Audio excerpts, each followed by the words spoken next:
Y'all ready? It's time to talk ball with Spunky Spectrum. Let's ride! Ow.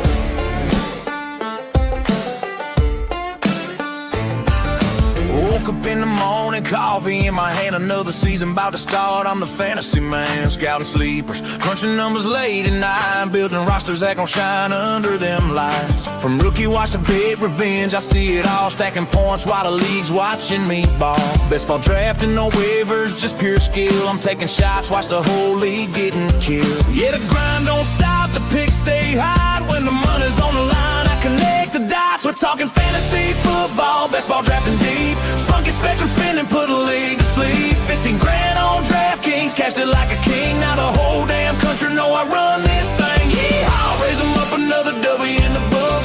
Fantasy king, got the trophies and the looks. From the podcast mic to the big check in my hand, this is Spunky Spectrum boys, the fantasy man.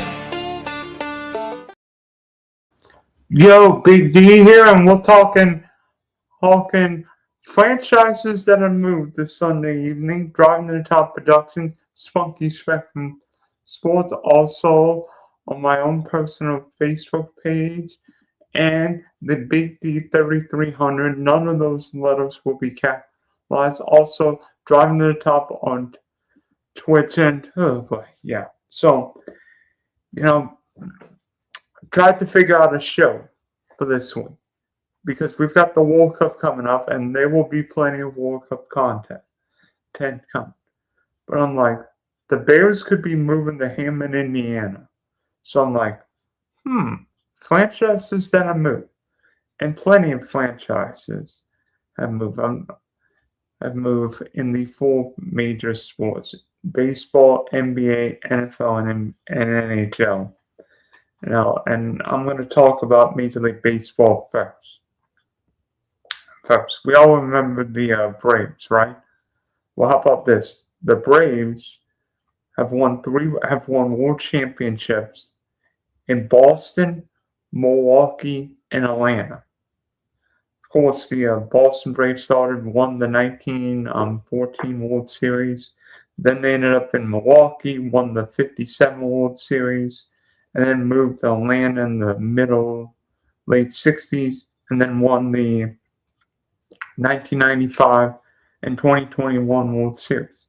So it's weird. I mean, Hank Aaron played large chunks of his career in Milwaukee, but then Atlanta. In fact, Hank Aaron ended up, I think, finishing his career with the Milwaukee Brewers. Another team that moved. When the Milwaukee Braves left in '66, the city of Milwaukee didn't have a franchise. And when the Seattle Pilots ran out of money shortly before the 1970 season, Bud Selig ended up getting the franchise from Seattle to Milwaukee, and that team became the Brewers.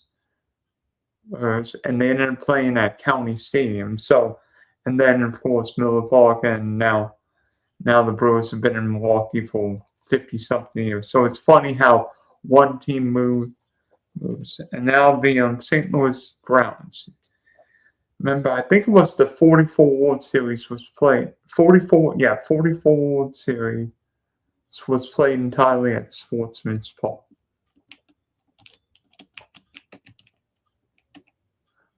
Between the St. Louis Cardinals and St. Louis Browns. Well, then the St. Louis Browns, after the '53 season, went to Baltimore and became the Orioles. And then the Orioles went through, from 1966 through 1983, the Orioles went through the best 18-year run in franchise history. They won world championships in '66, 1970, 1983, pennants in '69, well, 66, 69, 70, 71, 79, and 83.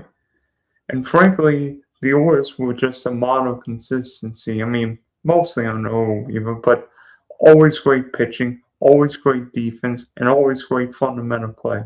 Jim Palmer was the best pitcher in the 1970s. He could go 300 innings, throwing one fastball after another. Mark Belanger was an amazing defensive shortstop. Boot Powell could slug at first base better than most.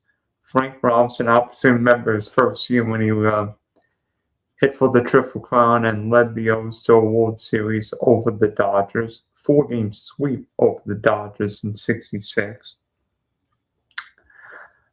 Davey Johnson, really underrated player with the O's during his time.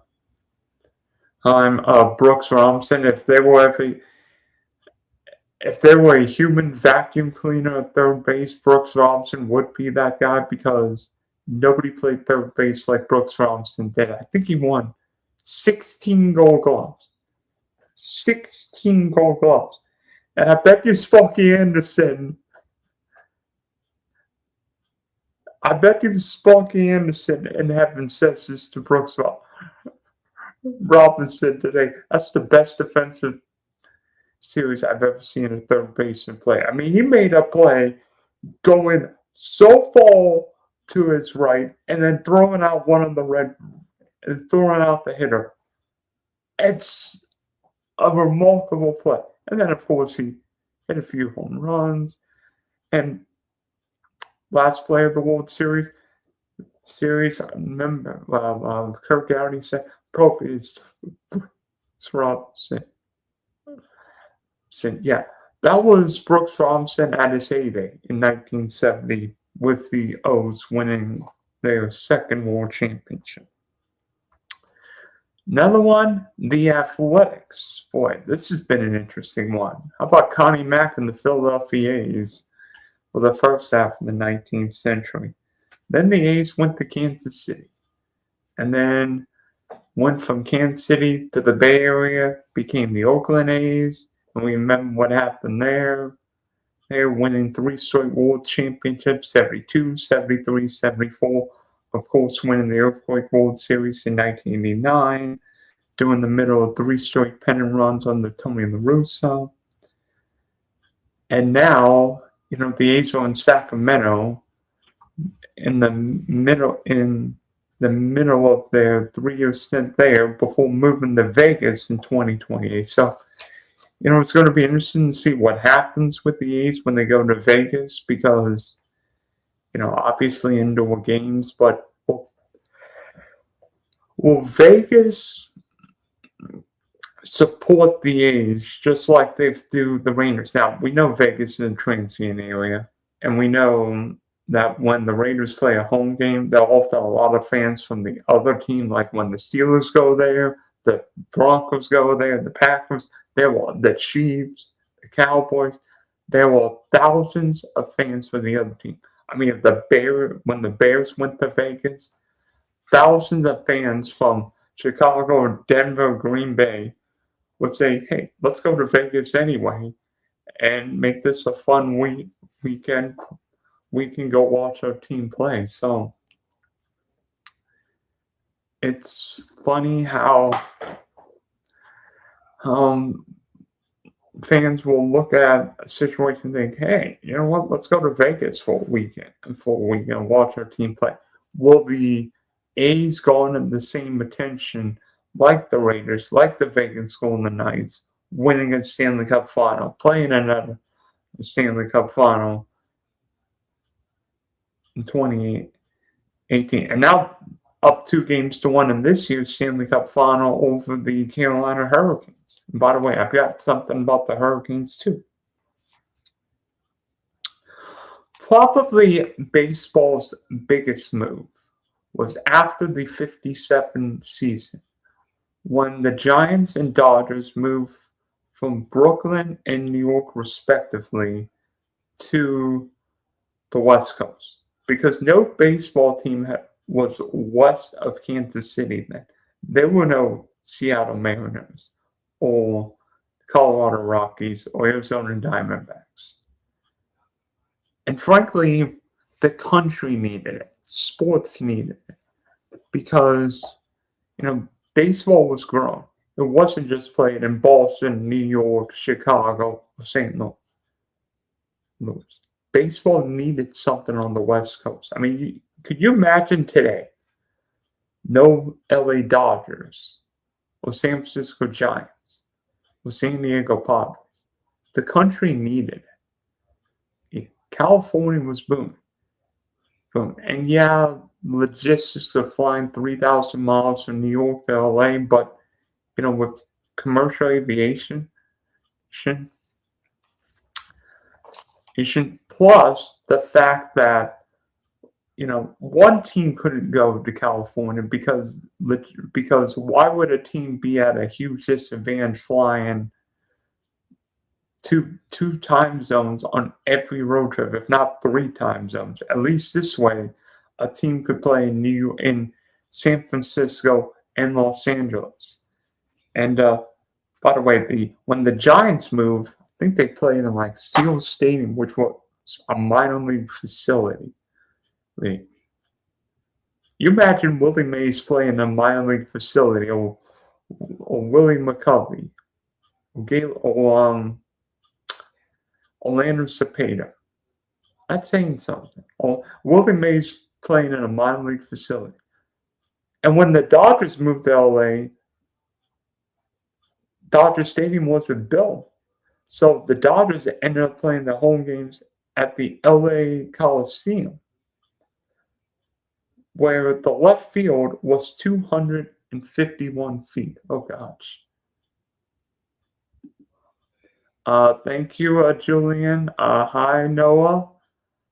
Hi, Christopher. Elena, wait, what is your name? Oh, my name is, Elena.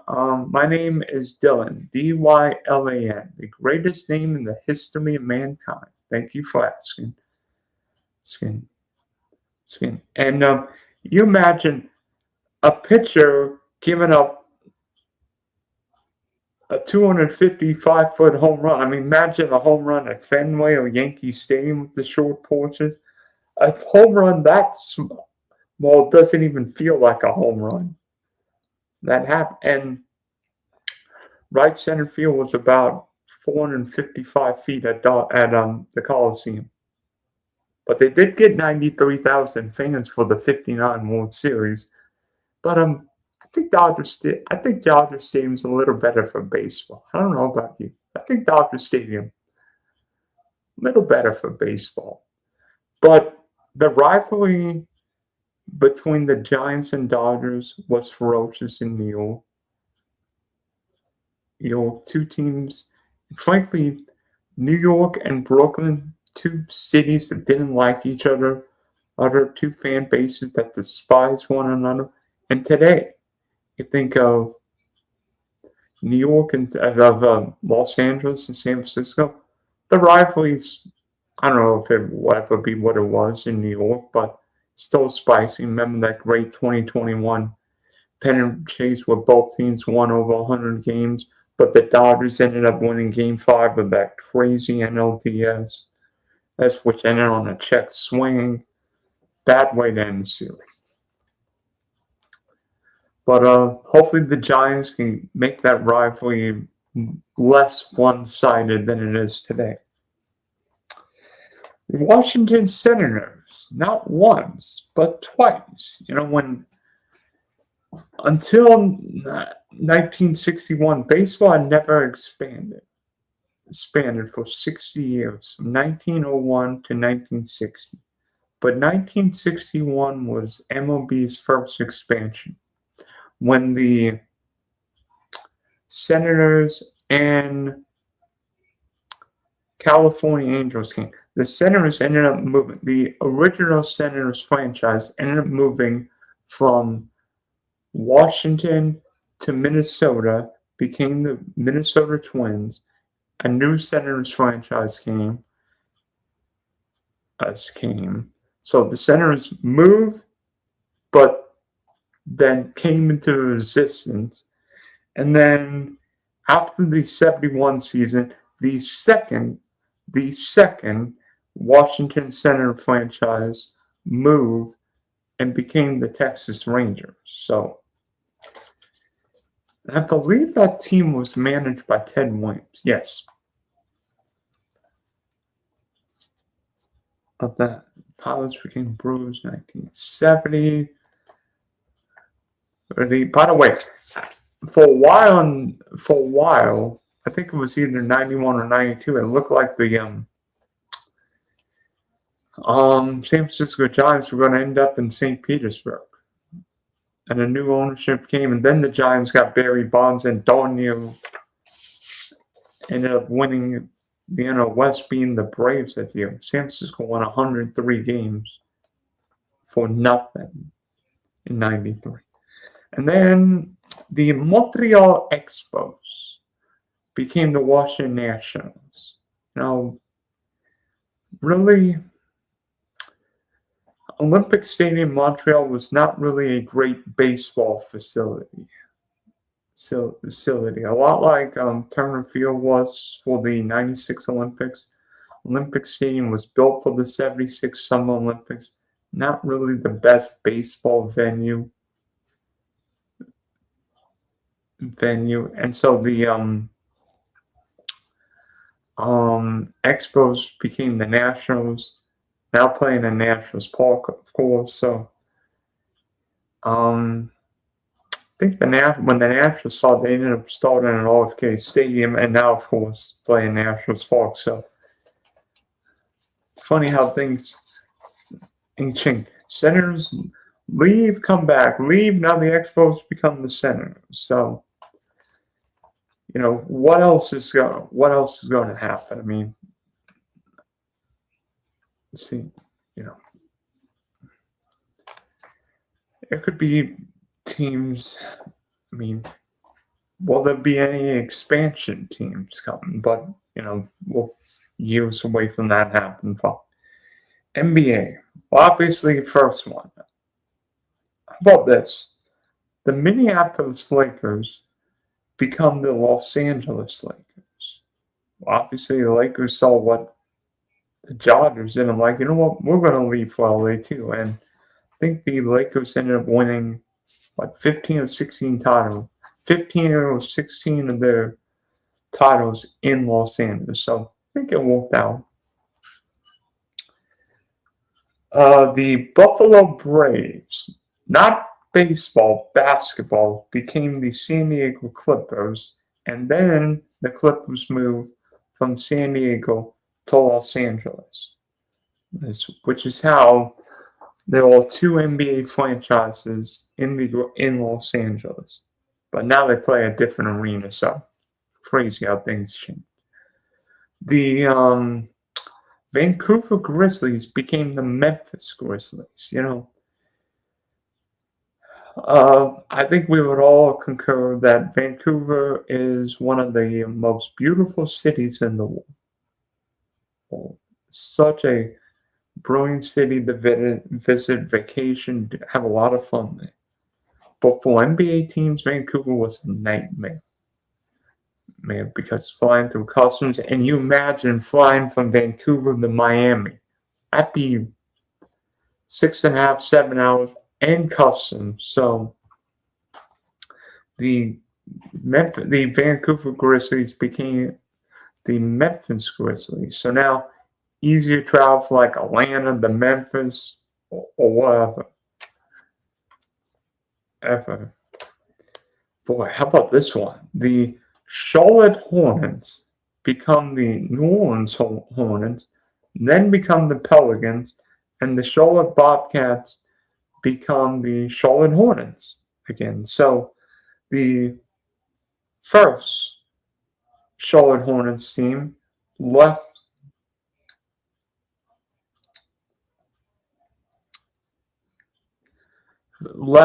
for New Orleans, and then the Hornets, then New Orleans ended up becoming the Pelicans. Same city, same arena, but then the Bobcats become the Hornets. So crazy how things change. And then for a few years, once Katrina hit, the Hornets/Pelicans moved from New Orleans to Oklahoma City, and then the Seattle Supersonics become the Oklahoma City Thunder. So remember, Kevin Durant was drafted by the Sonics in 2007, and then of course Sonics become the Oklahoma City Thunder, and then Oklahoma City won the NBA title last year and didn't win this year. But it's crazy how things change. Some teams leave, some cities. I think the Kings ended up starting in Kansas City and moved. So it's just crazy how many franchises and cities have seen teams move. I mean, you look at the National Hockey League, for instance. The Flames started in Atlanta and then relocated to Calgary. And then I think the Flames ended up winning a title in 1989. Oof. But in hockey, it's easier because the Flames, Oilers, and Canucks all sort of near each other. So teams could play 3 teams on a Canadian West Coast trip. So, and, the Battle of Alberta is spicy. How about the Minnesota North Stars become the Dallas Stars? Yeah, the Minnesota North Stars then become the Dallas Stars. This one's interesting. The Quebec Nordiques become the Colorado Avalanche. I think this was after the 94-95 season. The Nordiques move to Denver, become the Avs, and then Colorado wins the Stanley Cup just down the road at Old Miami Arena, sweeping the Florida Panthers. Those in the 96 Stanley Cup final. And then, of course, the Avs later won Stanley Cups in 2001 and 2022. I said there'd be something about the Carolina Hurricanes. Well, this is about the Carolina Hurricanes. The Hartford Whalers, sorry Connecticut, but the Hartford Whalers leave for Raleigh and become the Carolina Hurricanes. Okay, so imagine there will be people there might be 1 or 2 games, 1 game a year with the Hurricanes were like an old school Hartford Whalers shirt. Shirt like a throwback. This one's all over the place. The Winnipeg Jets, the first Winnipeg Jet team, leaves Winnipeg, becomes the Arizona Coyotes. Then the Atlanta Thrashers, I think in 2011, leave Atlanta, become the Winnipeg Jets. So 1 Jet team gone, 1 Jet team in. Then a couple years ago, the Coyotes moved from Arizona to Utah and became the Utah Mams. So the Jets move from Winnipeg to Arizona to Utah. The Thrashers move from Atlanta to Winnipeg. So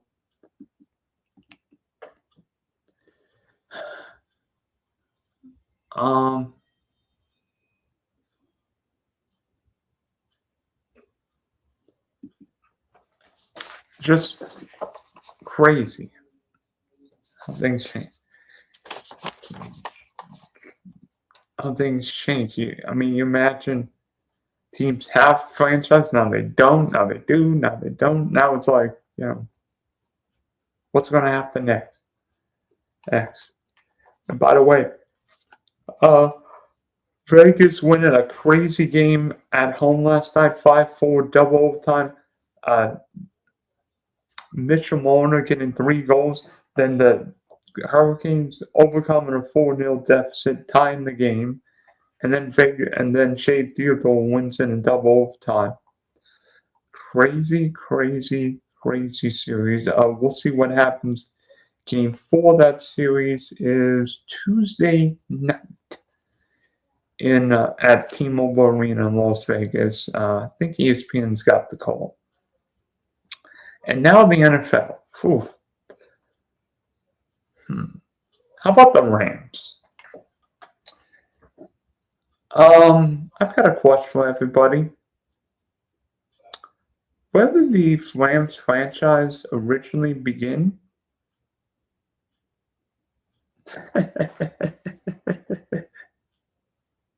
It's not St. Louis. It's not Los Angeles. The Cleveland Rams.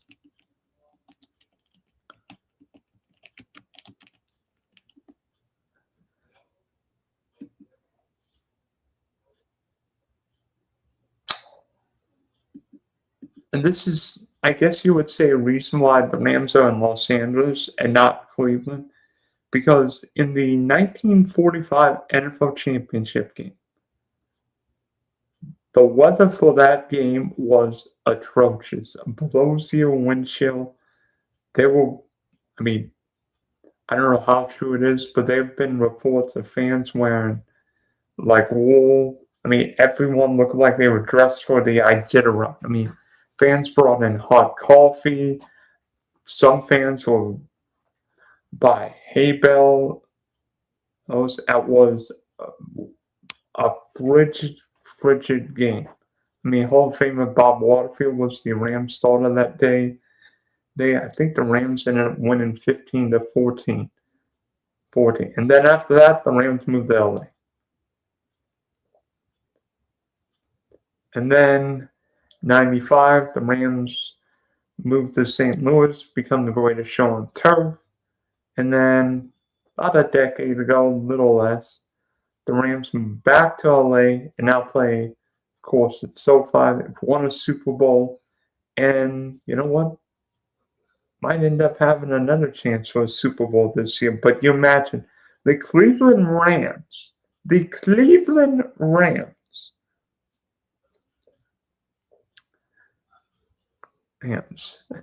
Now they play in SoFi. I mean, I think the field might be a little better than the frozen ice spots in 1945, right? And now the Chargers. Now this is interesting. The LA Chargers started, I believe it's an AFL franchise in the 60s, moved to San Diego, and then same time as the Rams, Chargers leave San Diego for LA. Ended up playing a few years in an MLS facility, and now, of course, share SoFi. The Dallas Texans, not the Dallas Texans that went bankrupt in the 50s, but the Dallas Texans, of course, AFL franchise, I believe, become the Kansas City Chiefs, and of course we know what happens. The Chiefs win Super Bowl, and then of course the Mahomes Andy Reid era, where the Chiefs have won 3 Super Bowls and played in 2 more. And we'll see what happens this year with the Chiefs, but it's going to be interesting to see. The Cardinals. The Cardinals started in Chicago, then moved to St. Louis, and I think it was 87 or 88, leave St. Louis for Arizona. I think originally became the Phoenix Cardinals, and now, of course, the Arizona Cardinals. So, again, teams moving all over the place. I'm going to save the controversial ones for the end. And right now, I'm going to explain why the Bears would consider moving. Well, you look at the Bears situation right now. Obviously, Soldier Field's been the home forever. But really, it's a small stadium by today's standards. Chicago's got 0 chance to get a Super Bowl or even an NFL draft. And frankly, I think the Bears probably deserve a new stadium, but for whatever reason, whether it's, that the Bears, because we know the McCaskey family is not the richest by any measure, and obviously with a deal like this, there's going to be some money from the state. And whether it's a game of poker like the Bear, because I don't think the McCaskey family wants to move to Hammond, Indiana. And even though it's not a long trip, the Chicago Bears make total sense. And yes, the Giants and Jets technically play in New Jersey and not New York, but that's like 20 minutes away. And I mean, the Bills play in Orchard Park. The Cowboys play in Arlington, Texas. So I don't think it'll be a problem. But for the Bears, the most importantly, can Chicago get a stadium that's state of the art and can host not just Super Bowls, but big time sporting events? Maybe WrestleMania, maybe a college football playoff national championship. Because I think Chicago's got more than a few dozen hotel rooms. Not all of them might be for other needs now, but I think we'd love to see Chicago in a Super Bowl. It's one of those cities that I think should get a Super Bowl.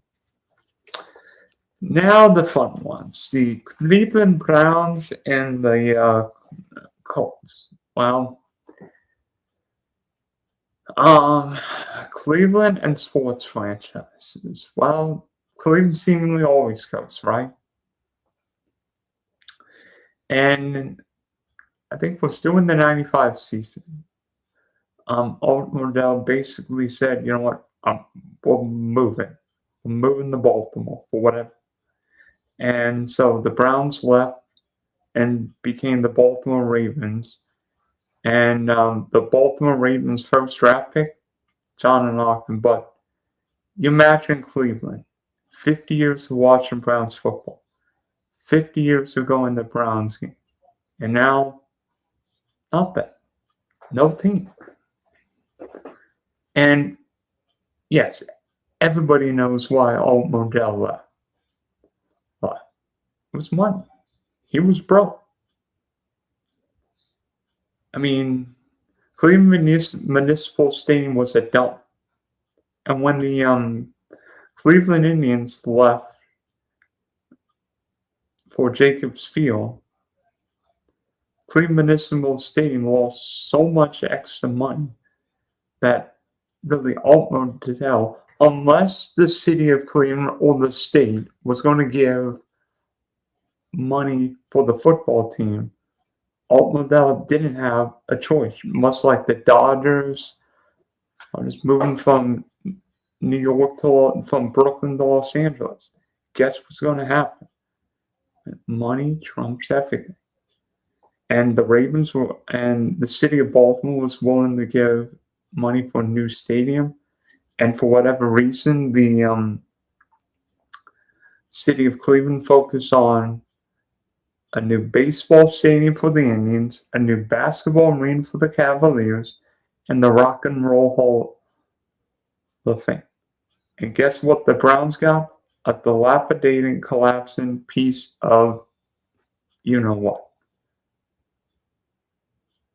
And, to this day, you wonder if, Alt Modell wasn't exactly a rich owner. I think he bought everything on credit. I can't confirm, but don't think he was one. He's definitely not Stan Kroenke, I'll tell you that. And so the Browns then come back to the NFL as an expansion team in '99, and we know how Tim Couch. But oddly enough, the same thing happened to Baltimore 12 years out.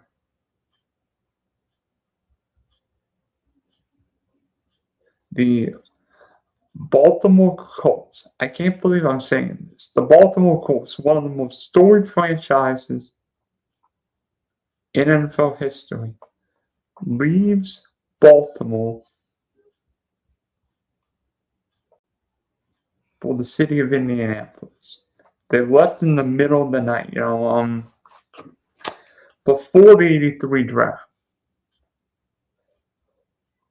John Elway and his father were worried about the Colts' immature owner, and B, worried that he may move the team out of town. And so they basically said, you know what? I'm not playing for Baltimore. Turned out John and Jack Elway were 100% right.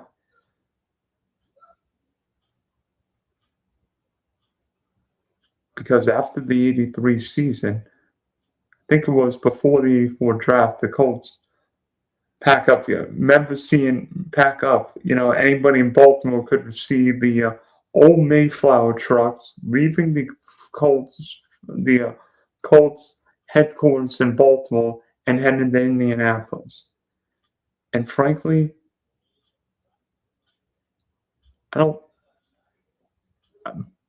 Baltimore not having an NFL team just would have felt odd.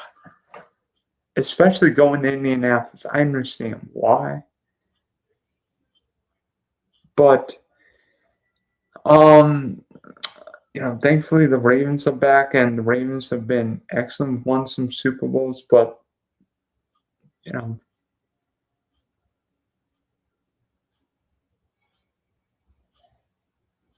I mean,